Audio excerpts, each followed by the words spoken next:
सबसे पहले हम आपको बता दें कि भारत में लाखों मंदिर है जहां शिवलिंग की पूजा होती है, लेकिन कर्नाटक के गोकर्ण में स्थित महाबलेश्वर शिवलिंग को सभी शिवलिंगों का सम्राट कहा जाता है। ऐसा भी कहा जाता है कि संसार का सबसे बड़ा शिवलिंग यही है। कुछ कथाओं का मानना है कि यह शिवलिंग भगवान शिव का आत्मलिंग है।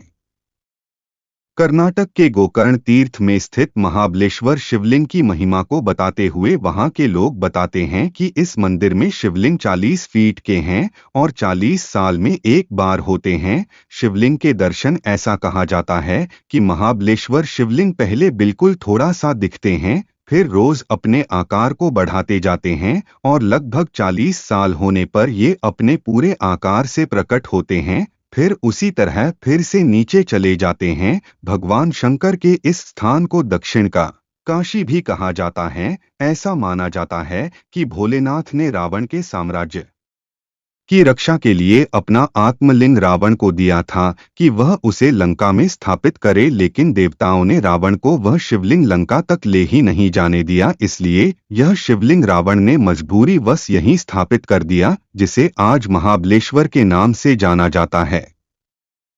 और ये माना जाने लगा कि रावण ने महाबलेश्वर शिवलिंग की स्थापना की थी।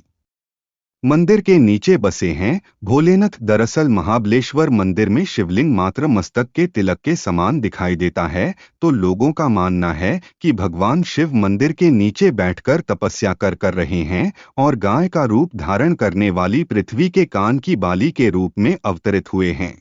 एक कथा के अनुसार ये भी माना जाता है कि एक बार भगवान शिव बने हिरण और कैलाश से कहीं चले गए और सभी देवता उनका खोज में परेशान थे। तब ब्रह्मा और भगवान विष्णु ने उनको ढूंढ निकाला और हिरण रूपधारी शिव की सींग को पकड़ लिया, लेकिन शिव अदृश्य हो गए और ब्रह्मा, विष्णु और इंद्र के हाथ में केवल हिरण का सींग रह गया। इन सींगों की स्थापना गोकर्ण तीर्थ में ब्रह्मा जी ने कर दी।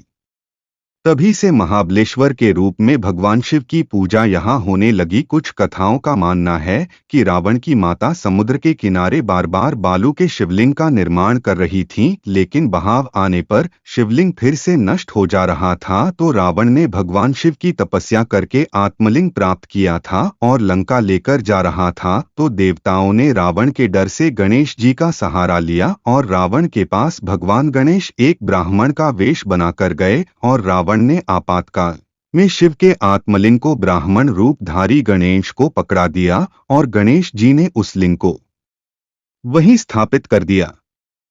फिर रावण ने अपनी सारी शक्ति से उस लिंग को उठाने का प्रयास किया, लेकिन उठा नहीं पाया और निराश होकर लंका चला गया। शिव पुराण में एक कथा आती है, जब गौतम ऋषि बताते हैं कि गोकर्ण में स्थित महाबलेश्वर शिवलिंग का दर्शन करने से सभी रोग और पापों से मुक्ति मिलती है और हर युग में रंग बदलते हैं भोलेनाथ। इसलिए सृष्टि चक्र के अनुसार हर युग में भगवान शिव के दर्शन अलग अलग रंग में होते हैं। गौतम जी कहते हैं कि महाबलेश्वर लिंग के दर्शन करने से बड़े पाप टिक नहीं सकते। भगवान शिव का यह लिंग सभी लिंगों का सम्राट है, जो 4 युगों में 4 प्रकार के रंग बदलता है और सभी प्रकार के रोग और पाप को नष्ट करता है। भगवान शिव के इस धाम में जाने से सभी पापों का नाश हो जाता है और शरीर के और मन के सभी रोगों का भी नाश हो जाता है।